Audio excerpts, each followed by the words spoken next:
लोक शिक्षण संचालनालय छत्तीसगढ़ द्वारा प्रदेश के समस्त जिला शिक्षा अधिकारियों को एक पत्र जारी किया गया है, जिसमें ग्रीष्मकालीन प्रायोजना अमर एड के संबंध में है। चूँकि अभी वर्तमान में कोरोना महामारी के कारण प्रदेश के सभी स्कूल बंद है और पढ़ाई है वो विभिन्न माध्यमों से किया जा रहा है, तो ग्रीष्मकालीन अवकाश में बच्चों को सक्रिय रखने हेतु एक ग्रीष्मकालीन परियोजना कार्य अमर एड कक्षावार तैयार किया गया है। ये कार्य बच्चों को, ये प्रोजेक्ट जो कार्य है 30 जून तक सभी बच्चों को करना है और इसमें शिक्षक ऑनलाइन मार्गदर्शन बच्चों को करेंगे। ये परियोजना कार्य है वो अटैच किया गया है। मैं कक्षा 6वीं का है उसको एक नमूना के रूप में बताने का प्रयास कर रहा हूँ। कक्षा 6वीं के प्रायोजना कार्य में पहला प्रश्न है, भारत में खेले जाने वाले खेलों के नाम की जानकारी देवें। तो उत्तर में इस तरह से लिख सकते हैं। मैं कुछ खेलों के नाम और खिलाड़ियों की संख्या लिख दिया हूँ। जैसे पहला क्रिकेट, खिलाड़ियों की संख्या प्रत्येक टीम में 11 होता है। खो खो में प्रत्येक टीम में 9 खिलाड़ी होते हैं। कबड्डी में 7 खिलाड़ी होते हैं। दूसरा प्रश्न है, छत्तीसगढ़ में मनाए जाने वाले त्योहारों के नाम एवं महीना के नाम लिखो। तो देखिए इसमें उदाहरण के तौर पर मैं बना दिया हूँ तीजा त्योहार का नाम, महीना है भाद्रपद जिसको भादो बोलते हैं। हरेली सावन महीना के अमावस्या को मनाया जाता है। इसी तरह से अक्ति है बैसाख महीने में होता है। छेरछेरा पौष के पूर्णिमा को मनाया जाता है। कमरछठ भाद्रपद अर्थात भादो में मनाया जाता है। प्रश्न 3 है, भारत के राज्यों एवं राजधानी का नाम हिंदी अंग्रेजी में लिखो। तो देखिए मैं यहाँ पे लिख दिया हूँ छत्तीसगढ़, हिंदी में, अंग्रेजी में छत्तीसगढ़।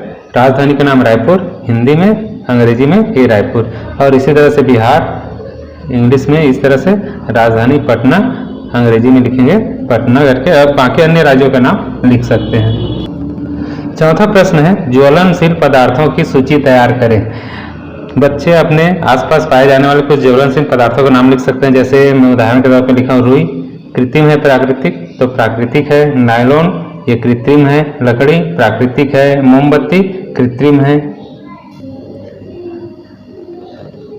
प्रश्न 5वां है, छत्तीसगढ़ी भाषा के 10 मुहावरे एवं उसका अर्थ लिखते हुए वाक्य में प्रयोग करें। देखिए मैं पहले लिख दिया हूँ अघा जाना, इसका अर्थ होता है मन भर जाना। वाक्य में प्रयोग करेंगे, मोर गाय है 2 मुठा पैरा में अघाज थे। 6वां प्रश्न है, आपके घर के रसोई में उपयोग में होने वाले बर्तनों के नाम लिखना है। तो कुछ बर्तन मैं यहाँ लिख दिया हूँ। सब बच्चे जानते हैं अपने घर के रसोई में क्या क्या बर्तनों का इस्तेमाल होता है। जैसे तवा है, रोटी बनाने के काम में आता है। कढ़ाई सब्जी बनाने के काम में आता है। गिलास पानी पीने के लिए उपयोग में लाते हैं। प्रश्न 7वां है, अपने आसपास के विभिन्न आकृति को देखकर नापकर आकृति बनावें। तो अपने आसपास जो भी वस्तु है बच्चे देख करके उसकी आकृति को पहचानेंगे और उसका क्षेत्रफल ज्ञात करेंगे। जैसे उदाहरण के तौर पे प्रश्न में दिया टेबल है, तो उसका आकृति बना सकते हैं। इसका स्वरूप बताना कैसा है, तो इसका जो टेबल है हम देखते हैं चतुर्भुज की आकृति में है। इसका क्षेत्रफल निकालेंगे, लंबाई और चौड़ाई को नाप के दोनों को गुणा करके इस तरह से निकाल सकते हैं। 8वां प्रश्न है, आपके शहर या गांव में पाए जाने वाले वाहनों के नाम उसके चक्कों के आकार के अनुसार लिखना है। चक्कों के आकार के अनुसार, छोटे चक्के से बड़े चक्के के क्रम में। जैसे कुछ अपने आसपास देखते हैं हम लोग, स्कूटी होता है, छोटा होता है इसका पहिया, चक्कों की संख्या होती है 2। कार है, इसमें 4 होता है। इससे बड़ा आकृति और देखते हैं जैसे ट्रैक्टर होता है, उसमें इंजन में 4 चक्के होते हैं। इस तरह से इसको क्रम से लिखना है। और बड़े बड़े जैसे हार्वेस्टर होता है। प्रश्न 9 है, अपने गांव व शहर का नक्शा बनाकर शाला, मंदिर, पंचायत, सामुदायिक भवन, तालाब, स्वास्थ्य केंद्र, सड़क, चौराहा, बाजार आदि सभी को दर्शाना है। देखिए इसके लिए देखिए मैं एक नक्शा तैयार कर लिया हूँ। ये रफली है। इसमें इस दिशा है, ये ईस्ट है, ये वेस्ट है, ये नॉर्थ है, ये साउथ। देखिए ईस्ट में इधर कसडोल के लिए गया है ये रोड, इधर वेस्ट में बड़ौदा बाजार के लिए है। देखिए यहाँ से हम देखते हैं ये छोटा सा रोड गया है, ये कॉलेज के लिए है। ये जस्ट एक मोड़ पे रेस्ट हाउस है, ये तालाब है। थोड़ा सा आगे आने पे ये खरतौरा मोड़ बोलते हैं। आगे आएंगे यहाँ पे छत्तीसगढ़ राज्य विद्युत मंडल का कार्यालय है। यहाँ पे ये सामुदायिक स्वास्थ्य केंद्र है, हॉस्पिटल। उसके जस्ट आगे में JNV है, जवाहर नवोदय विद्यालय। थोड़ी देर आगे आते हैं इधर तो यहाँ पे है नगर पंचायत और यहाँ पे पेट्रोल पंप है। रोड इधर गया हुआ है। उसके बाद देखिए मेन रोड से हम आते हैं, यहाँ पे एक तालाब मिलेगा और थोड़ी दूरी पर है ये SBI का एक बैंक है, शाखा यहाँ पे। थोड़ी देर और थोड़ी दूरी पे आगे बढ़ते हैं, गवर्नमेंट हायर सेकेंडरी स्कूल है। और आगे आएंगे तो यहाँ पे थोड़े से अंदर में यहाँ पे रोड आया छोटा सा, यहाँ पे एक बाजार लगता है, यहाँ पे मार्केट है। यहाँ पे तहसील चौक बोलते हैं इसको। तहसील चौक से इधर आएंगे तो यहीं पे हाई स्कूल के पीछे में प्राइमरी स्कूल है, यहीं पे जिला सहकारी बैंक है, और इस रोड से आगे आएंगे तो यहीं पे तालाब है, महामाया मंदिर है। इस तरह से प्रमुख स्थानों को हम एक दर्शा सकते हैं। प्रश्न 10वां है, अपने गांव का इतिहास लिखिए। तो इतिहास के लिए अपने गांव में अपने बुजुर्गों से संपर्क करेंगे बच्चे और वहां से जानकारी ले सकते हैं, जैसे गांव का नाम कैसे पड़ा, जनसंख्या पहले कितना था, गांव के विकास में किन किन लोगों का योगदान रहा, और पहले के गांव और अभी वर्तमान की स्थिति में कितना अंतर आ गया है। इस तरह से विभिन्न जानकारी है, उसको संक्षेप में अपने इतिहास के रूप में लिख सकते हैं।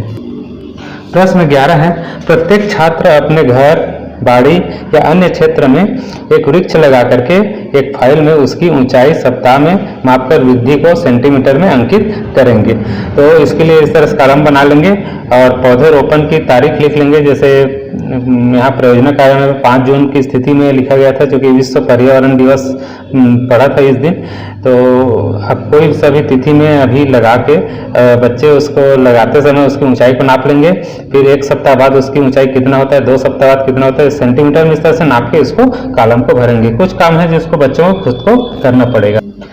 प्रश्न 12 है, कोरोना रोग के प्रारंभिक लक्षण लिखिए। प्रारंभिक लक्षण दिखने पर क्या उपाय किया जाना चाहिए। तो प्रारंभिक लक्षण में कोरोना में सर्दी हो सकता है, गले में खराश, थकान लगना, सुगंध का एहसास नहीं होना। उसके बाद प्रश्न 13 है, कोविड केयर सेंटर क्या होता है। कोविड केयर सेंटर में संक्रमित व्यक्तियों को रखा जाता है, जहां उसका समुचित इलाज किया जाता है। प्रश्न 14 है, अपने मन से सामान्य ज्ञान के कोई 10 प्रश्न बनाएं एवं अपने साथियों के साथ मिलकर उनका उत्तर ढूंढें एवं लिखें। ये कार्य बच्चे करेंगे। सामान्य ज्ञान का कोई स्तर नहीं होता, कोई भी क्षेत्र हो सकता है। इस तरह से 10 प्रश्न अपने सहपाठियों के साथ, अपने मित्रों के साथ मिल करके प्रश्न करेंगे, बनाएंगे और उसी का आंसर भी आपस में मिलजुल कर उसको ढूंढेंगे। अंत में 15 नंबर प्रश्न है, उक्त गतिविधियों को पूर्ण कर अपने माता पिता, चाचा चाची, दादा दादी, भाई बहन, घर के अन्य सदस्यों से में से किन्हीं 3 लोगों को दिखाएं एवं उनकी प्रतिक्रिया लिखें। अब इतना काम करने के बाद जो भी प्रोजेक्ट तैयार किए हैं अपने घर के सदस्यों को, इसके कम से कम 3 लोगों को दिखाना है और वो लोग क्या आपको रिस्पांस देते हैं उसको बच्चे यहाँ पे लिखेंगे। यदि इस परियोजना कार्य से संबंधित कुछ जानकारी यदि चाहिए, जैसे मैं यहाँ पे बना दिया हूँ स्टेट का, पूरे सभी स्टेट का नाम, इंग्लिश में नाम, राजधानी और उसका इंग्लिश में इस तरह से नाम लिख दिया हूँ। ये PDF फाइल के रूप में मैं डिस्क्रिप्शन में डाल दिया हूँ, आप उसको जाकर के डाउनलोड कर सकते हैं और इस चैनल को सब्सक्राइब कर दीजिए।